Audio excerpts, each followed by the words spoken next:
Welcome, welcome, welcome to Live from NCCE. This is a very special Live from NCCE. I am so excited because after Matt, about a year of negotiations, we've got the Matt Miller here with us today. Matt Miller is an award-winning author with 5 books to his name. And of course, my favorite, Ditch That Textbook.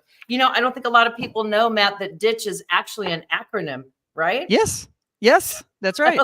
I think a lot of people realize that. Different, innovative, tech-laden, creative, and hands-on. Matt, you can buy that book. Can you buy it on your website as well as Amazon?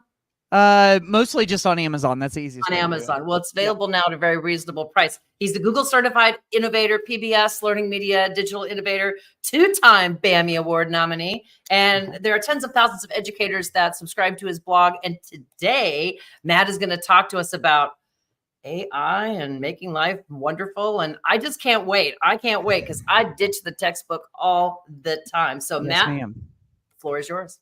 All right, awesome. Well, thank you so much.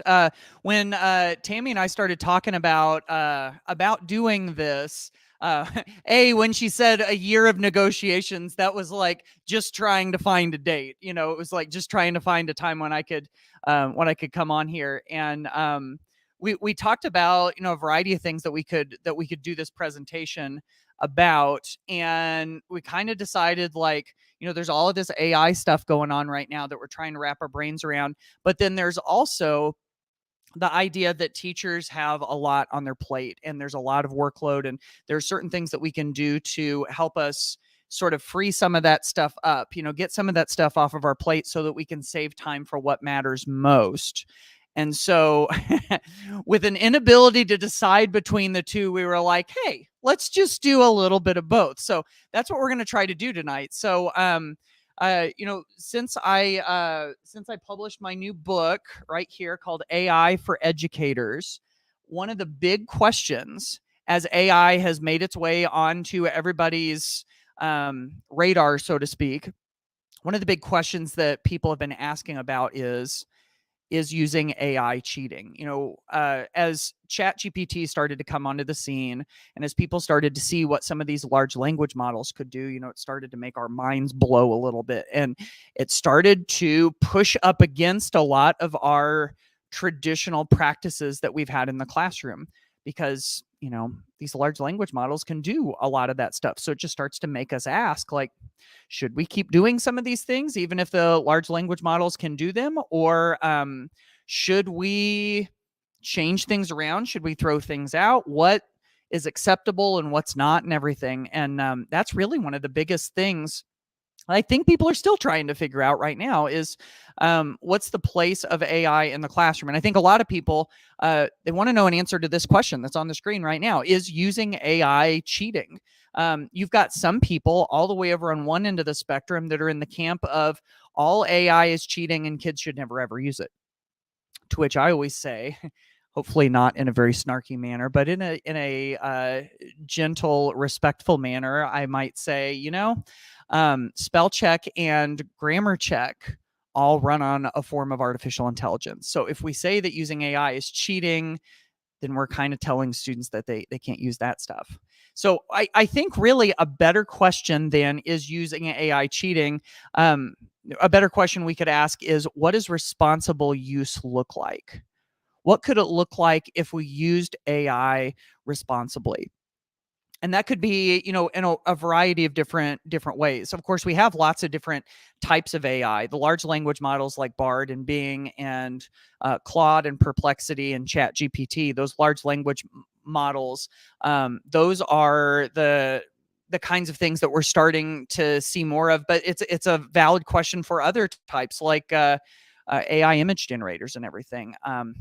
Our very first comment of the evening is one that I think is like a perfect connection to what we've been talking about here. Diane just popped into the chat, into the comments, and said, "Is using a calculator cheating?"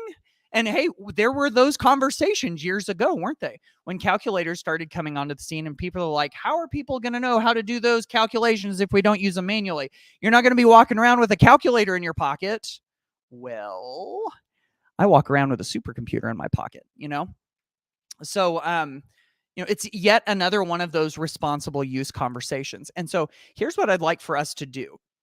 Let's do sort of a thought experiment all together here and try to figure things out a little bit. So what I've got for us here, just as some examples for you to see, but also for a way to kind of think through to what extent you want to use AI in your particular situation. I have a spectrum for you that I'd like you to consider. This AI or classroom AI use, what's cheating and what's okay. So what you're going to see is there are 12 different examples on this spectrum over here.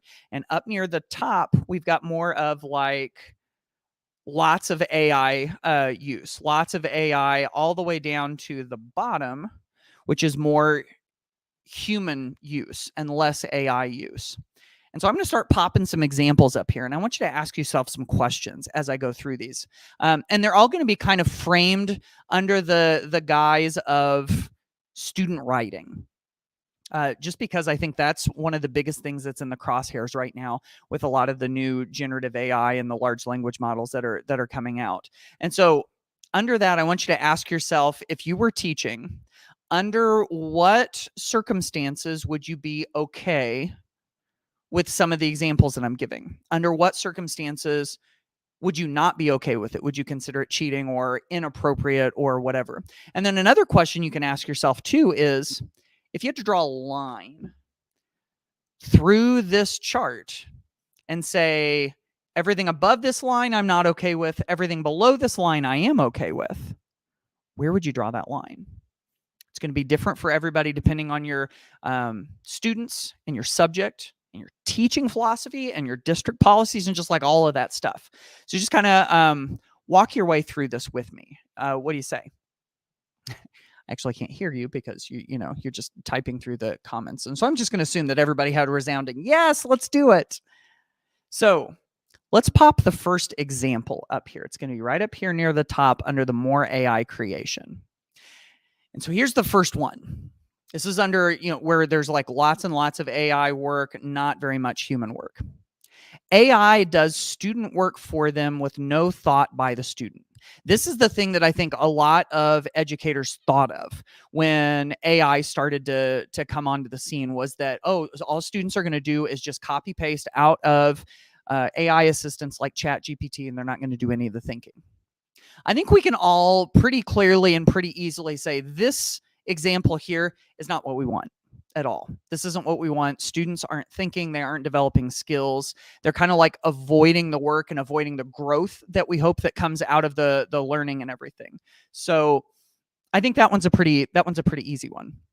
Now let's pop all the way down to the bottom here, and let's add one that's down at the extreme of more human work, less AI. Now this one says, student does all work. Again, remember, we're looking at this through the lens, basically through the lens of like writing an essay or writing a research report or something like that. Student does all of the work without any assistance from AI, without any assistance from the internet. No machines, no bots, just human brains. That's it. I think a lot of us will look at that and say, oh, well, that's definitely not cheating. But I think the other question we have to ask is this kind of work relevant to the work world that students will go into? And is this kind of work preparing them for the work that they will do? And I think the answer to that is, well, probably not.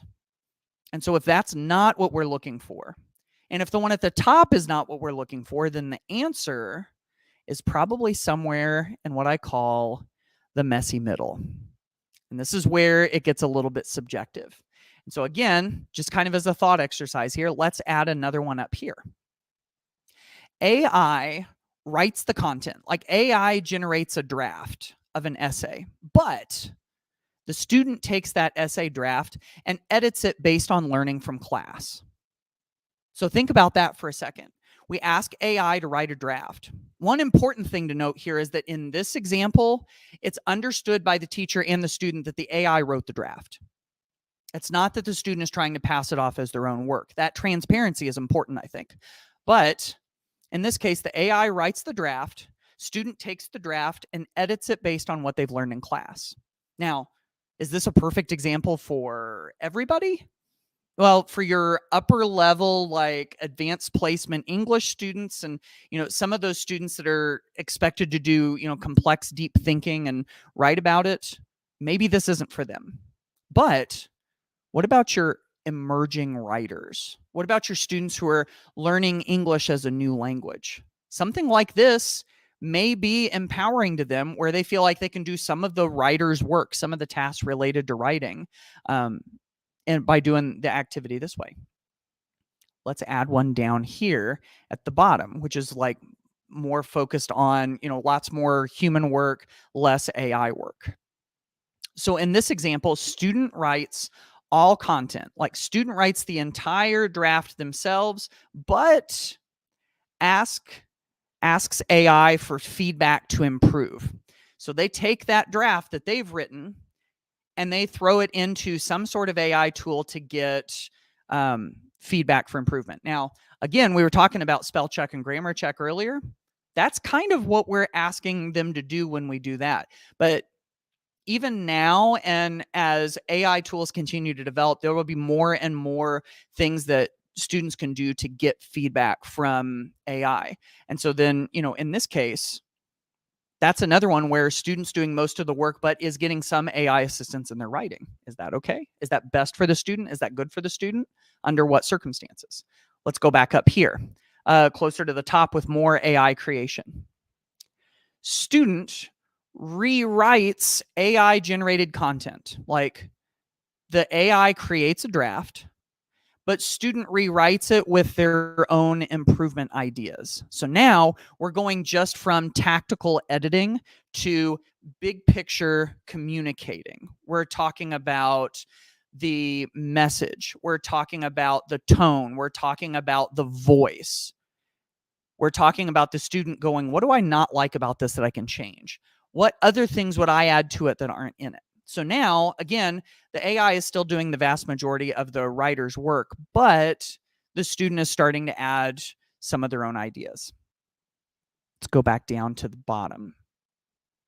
Now, on this one, again, down near the more human work side, student consults the internet and AI for writing ideas, but then creates the content on their own. And so in this case, again, we're getting little by little more and more AI involvement. Before, it was just getting feedback on what the student had done. Now, the student is generating idea or getting ideas from either the AI or internet. And I would say, if you are a teacher in the classroom and you have ever looked on Pinterest for ways to decorate your classroom, you're doing a version of this right here. So I think there's definite real world application going on here, and we've got to figure out is this kind of like at least the bare minimum that we can ask students to do. Let's go up to the next one up here. And by the way, I will mention that now we're halfway through our graphic. We've got the 3 at the top. We've got the 3 at the bottom. And I personally find that the 6 of them that I like the most are in the middle right here. They're in that messy middle where there's more human work, but there's more AI work. And I think if you find the sweet spot here, you might find that place where AI assistance and human intellect work really, really well together and support each other. Let's go to this next one right up here on the more AI creation side. AI generates multiple drafts. Remember, we're looking at this through the lens of an essay. So let's say that AI creates, writes 3 or 4 or 5 different essays, all with different points and different perspectives, or however you want to do it. Student looks at all of those drafts and goes, I kind of like the introduction for this one. I like the conclusion from this one. I like the first point out of this one and the second point out of this one and the third point out of this one. I'm going to take all of those things I just picked out and I'm going to go and make a new essay based out of all of those parts. Edit it, adjust it as necessary, and then submit it. Again, being fully transparent that AI has generated the drafts, but now I'm just reordering it and then making changes to it myself. Let's go back down further to the bottom. Again, more human work on this one. Now, The student is using AI to gather statistics and research. Student gathers statistics and research via AI, but creates all content on their own. Now they're using AI as a research assistant, as a data assistant to gather things that they're going to use in their essay. And you might say that this mimics the research process that a lot of students do already as it is. So now we're just getting some AI assistance on this. Now, one caveat to this one, especially if we're looking at statistics and research, we got to be extra careful with AI assistance because we know that a lot of the AI models, if they don't have enough data in their data sets or if something wonky happens, sometimes they make things up. If they don't know the answer, sometimes they make things up. It's called hallucinations. And so sometimes AI models will hallucinate and will make up things that aren't real. So again, media literacy here. It's good to check our sources to verify our facts before we roll with it. Okay, let's go back up closer to the top with more AI creation. Now, let's say to create that essay, student writes bullet points to include, but then the AI writes the draft. And so this is like the student says, here are all of the ideas that I want to include. Now I'm going to give it to the AI and the AI is going to generate a draft. Couple things on this. Number one, I think if students see their bullet points turned into an effective essay enough times, there's a lot they can learn from that process as it is. Secondly, I know lots of adults that love the idea of this. Oh, I know exactly what I want to say. Let me just give it a bunch of bullet points and they'll just kick it over to ChatGPT and have it write the draft for me. I said that in my adult voice, by the way. But if I changed it into my student voice, it's interesting. Sometimes we get a little resistant to that. We're like, oh, I don't know if I want to let students do that. And I understand that we want students to develop writing skills and we want them to develop thinking skills. And sometimes we want them to do those things. But sometimes that's just a double standard where we say it's okay for us, but it's not okay for them. So we got to check ourselves a little bit, I think, in this AI use. And if we think that it's okay for students to do it one way, but for us as teachers or adults to do it a different way, I think we've got to really interrogate that and ask, why is it exactly that we feel that way? Okay, let's go on to the next one, down by more human work. The student writes a draft. The AI writes a draft. Student compares the two and then adds the best AI ideas. And so now the student has written theirs, the AI writes theirs, and then the student goes, okay, this is the way I did it. This is the way the AI did it. Oh, that part's really good. I'm gonna insert that in there. Oh, I like how they worded that. I'm gonna change the way that I word this. Now, again, transparency, and some of this will be up to the teacher's philosophy and maybe what the students view as fair and just. Do you want the student to be transparent about what they put into their essay? Like, for instance, do you want them to boldface or highlight the things that they borrowed from the AI draft? Do you want them to turn in the AI draft that they looked at along with their original draft? Or at some point, you just got to admit, at some point, when you get feedback from the AI, at some point, you don't have to cite all of that. Okay, you see what I'm saying here? That if we're adding some ideas that we got from the AI draft, does that rise to the level that you have to identify that for the teacher? Because there's a limit in there somewhere. There's like there's a threshold that we cross, right? Like, for instance, we would say down at the bottom of this, if spell check told you, oh, that word is misspelled, you don't have to identify that to the teacher. You don't have to say, hey, you know what? I wrote it this way, but I spelled this with a word wrong and the spell check told me, and so I changed it. You don't have to disclose that to the teacher. And you see, like, if you got ideas from the AI and you like borrowed some of their, like a word or a phrase or a sentence or something, you might want the students to disclose that to you. But at some point, you're going to cross the threshold and say, you know what? At some point, you're going to say, you don't have to disclose the changes you made because they're immaterial. They're just like, they're minuscule, So let's keep moving. Diane asked the question, why can teachers use resources but students can't? That's the very double standard I was getting to, right? Like, why is it that in some cases we let the students, or we say, oh, as teachers, this is great. This is going to help me write my lesson plans. This is going to help me save time. I'm going to be way more efficient. I can spend more time on what matters most. And then we turn around and we look at the way the students are going, and we're like, yeah, I don't like that. I don't think the student should be able to do that. And that makes you go, you got to come up with a really good reason why it would be okay for the teachers, but not okay for the students. Okay, let's get down to these last two here. These two in the middle I really like. How about this one? AI, and again, this is an AI assistant like ChatGPT or something like it. AI guides the student through the writing process as a writing coach.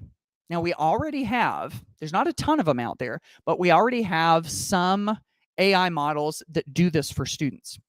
My favorite example is from Khan Academy. Khan Academy has a large language model, like an AI assistant called Khanmigo.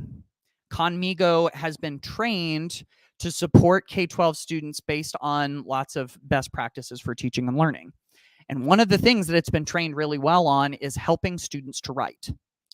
Now, some of our other AI models like ChatGPT, like Bard, like Bing, like Perplexity, like a whole bunch of these other ones, especially the smarter ones, I'd say the ones that work on GPT-4 are going to be better on this. So this could be like premium ChatGPT or Microsoft Bing or some of the other ones that are coming out. I hear that Google's got a new one coming called Gemini that's supposed to be pretty smart too. So maybe it would be able to do this. But if you ask the AI assistant to serve as the student's writing coach, and again, you would have to kind of tinker and experiment with the way you would word this prompt to get it just right. But you would want to tell the AI, I want you to serve as my writing coach. And I'm going to share with you a topic that I'm going to write about, but I don't want you to write the essay for me. I want you to walk me through the steps by asking me questions. If you start to do kind of like an advanced prompt like that, you might be able to get something like this. The nice thing is that there are folks in the AI world that are developing tools that will be prepared to do all of this, that'll be already trained to do all of this as it goes. Guessing that those probably will not be free. For instance, like Khanmigo, the one I was talking about from Khan Academy, that one's definitely not free. But it's kind of amazing what some of them can do. Let's go to this last one. Student creates content, as in like writes the essay, right? Student creates content until they're stuck, and then asks AI for help to get unstuck. Now, this one is probably the squishiest, mushiest, most subjective one out of the entire list, because you got to ask, what constitutes stuck? You know, what does stuck mean? Stuck to one person may be at one level, and to another person it might be a much lower level. Like, what amount of grittiness or persistence do you have to reach your own level of stuck? So admittedly, this one is sort of subjective, but with the right students and the right situation, giving them the freedom to request assistance from the AI when they really need it may be exactly what they need. So take a look through all of these. We've got 12 of them. I'm gonna start to I'm gonna kind of finish this up, and I'm just gonna warn you all, including Tammy, who very graciously invited me, that I think this AI discussion is probably as far as we're gonna get, and the second half of this that I thought we were gonna do, we're not gonna be able to cover in 30 minutes. But I will give you links to the other stuff that we're not gonna get to. But start to take a look through this graphic, and let me remind you of those prompts that I gave you at the beginning, those questions that I gave you. Under what circumstances would some of these be okay? And again, I'd invite any of you watching to, pop some of your thoughts about some of these into the comments. Are there any of these that you like? Are there any of these where you think other people probably would like them, but you don't? Are there certain circumstances where one of them would be okay, but under other circumstances, they wouldn't be okay? And then here's the other question I asked you earlier. If you were to draw a line through this graphic, a line that says everything above this is not okay, but everything below this is okay. Where would you draw the line? Now, to kind of wrap all of this up, let's see, do I have the next one? Yes. Key question. This is another question we can ask ourselves related to all of this. I forgot this was in here. How do we design AI into our lessons rather than punish it out? I think lots of schools and school districts and teachers are looking at ways to punish students for inappropriate AI use. But if it's designed as part of the lesson, like we had in some of these examples right here, the appropriate use is already put into the instructions. So that A, shows that models for students how it can be used, but B, it also sets a culture of this is who we are, this is how we operate, this is what's okay and what's not okay. So we start to make it pretty clear, right? So that's one question to ask. And then I wanted to display this real quick. And this is going to be kind of the last big thing that I share. I kept bringing up the idea of student transparency. And transparency is kind of a big part of all of this, because to some extent, we need to know how much is the student actually doing themselves and how much is the AI doing. So these are some of the things that students can do to be transparent about how much they used AI for throughout the process. And I put some of these kind of in line a little bit with the 12 examples over here. Like, for instance, in some of these first ones up here, where AI does the entire draft, maybe the student discloses that, hey, most of the writing was done by AI, and they turn in that draft that the AI did, but maybe they highlight the changes that they made. And that shows the teacher, this is the part that the student did. Or go down to the next one.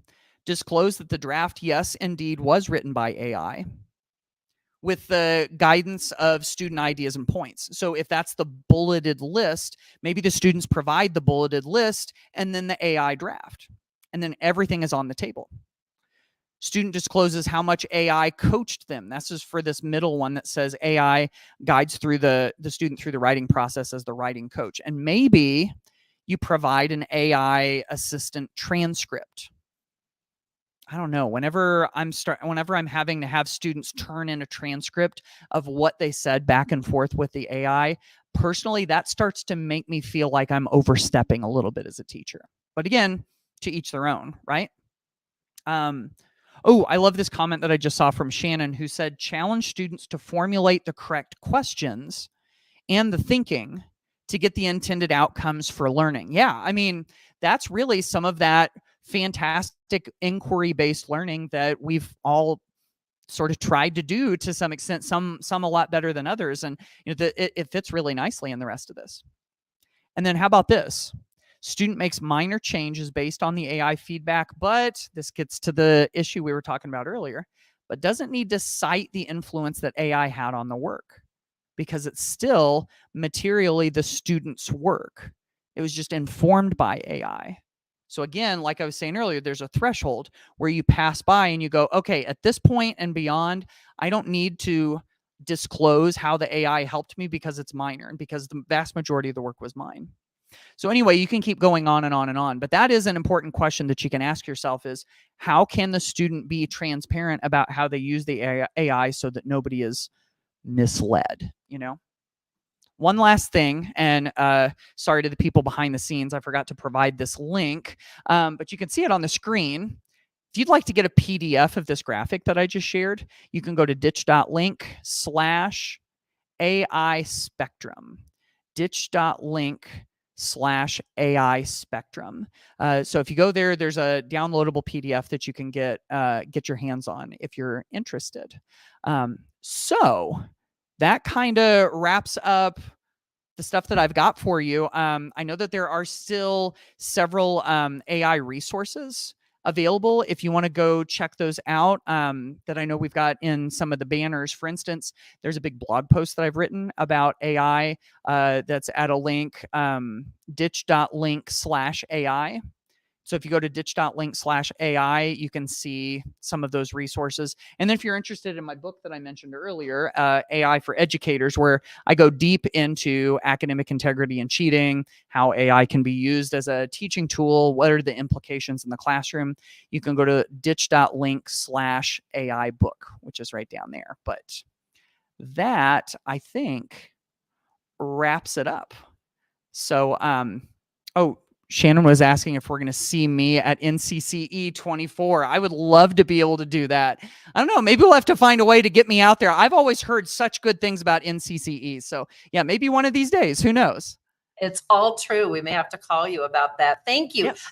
Just some fascinating things. And, it's interesting because when I first got this, part of it, I'm really big on relationships with students, and your whole chapter 3, all talking about that. And I started thinking about building relationships with, if you've built those relationships, then the kids aren't going to try to cheat so much with AI. Right. They'll have a nice, open, honest conversation with you about how to use it, right?